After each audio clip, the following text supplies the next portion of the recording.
It is, Um, yeah. the next thing I want to talk about is that Apple actually just bought Shazam. Do you ever use Shazam? I Shazam all the time.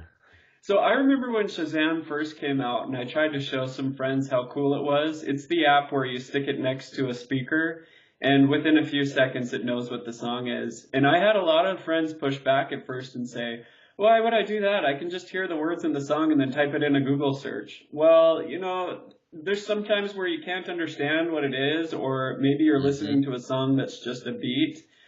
So it's been quite popular, and I think it's actually driven the sales for a lot of streaming downloads, and it's been quite profitable. And I think that's one of the reasons why Apple wants to own it. Now, they claim that they're going to take away the advertisements for it, and they actually spent $400 million on it. Now, here are some of these numbers. I'm kind of a numbers person, so did you know that Shazam has been downloaded over 1 billion times? I mean, That's how many huge. people even live on the earth? 7, 8 billion? Like, that's one seventh. That's insane, right? Yeah. That one seventh of the people of the earth have it. And they say that it's used over 20 million times a day. And so if you take the population of like Southern California, that's everyone here using it once a day. That's insane. Yeah, it's absolutely insane to think how many people use it. I love using Shazam. I even had the little the app on my phone where I could just push it and oh, here's the song, and then I could click on it. I could download it from iTunes. I could watch it on YouTube.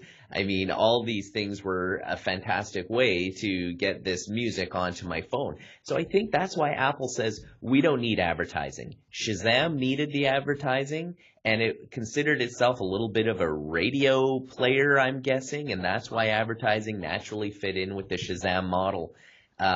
However, Apple's going to benefit hugely. I'm sure it's already benefited hugely by having people Shazamming and then instantly going to To iTunes. iTunes Here's and the downloading. question Yeah. though, like, what does this mean that people that aren't Apple will have a harder time recognizing songs? Does this mean Samsung phones or, other kinds of Android tablets maybe wouldn't have the opportunity? I'm sure they'll still be able to download Shazam, but So to get to your question, I'm a little bit concerned about that as well.